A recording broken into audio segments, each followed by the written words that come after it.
kinds of systems would be hard to solve by graphing? Well, maybe they're in a form you're not familiar with. So like standard form or point slope form might be tough.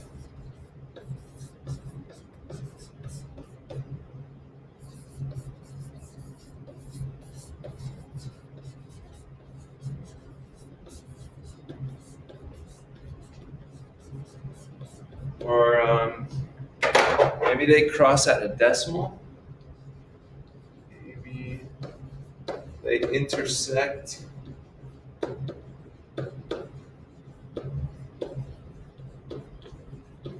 at a decimal or fraction.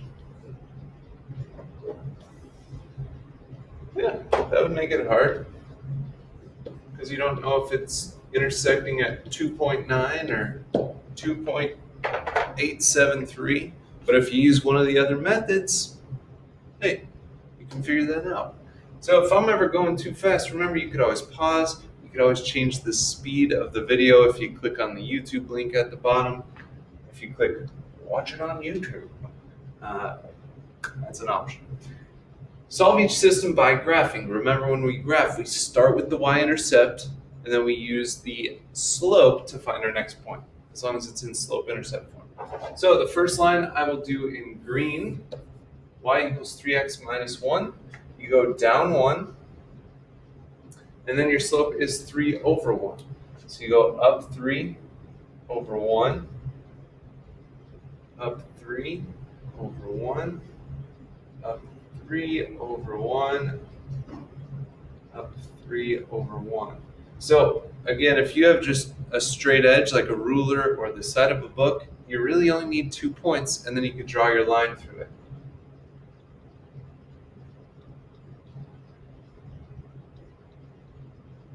I'm just not that cool, man.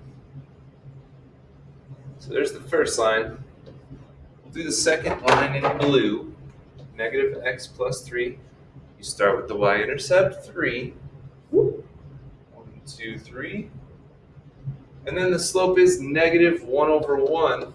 So you go down 1 over 1. Boom, that's already where they cross. That's how cool we are. Draw your line through it. Whoops. Pretend those lines are the same line. They're connected over there. And then we see where they cross each other, which is at the coordinate 1, 2.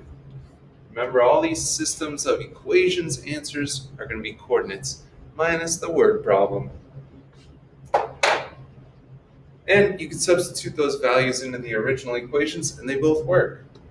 So let's try another one of those. X minus y equals negative 3, and 3x plus y equals negative 1. Now these are both in standard form, so let's try one graphing it in standard form. Let's just get them both into slope-intercept form because that's a little bit tougher. So it gives us a little more practice.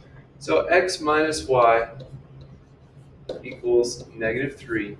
Remember, we have to get it to y equals some stuff. So what we're going to have to do is subtract the x, which would give us, and I'm going to put in the negative 1s for the first step. It would give us negative 1y equals negative 1x minus 3. And then we have to divide by that negative 1, which changes our equation to positive y equals positive x, and then negative 3 divided by negative 1 is positive 3. So we would go up 3, make our dot, and then our slope is 1, so we go up 1 over 1. We can go back as well. Man, I'm having a hard time hitting the right dots over there. Oh my goodness. That line was so bad I have to undo it. Alright, I'm going to go ahead and start the next video to finish up this problem and then continue from there because I'm running out of time.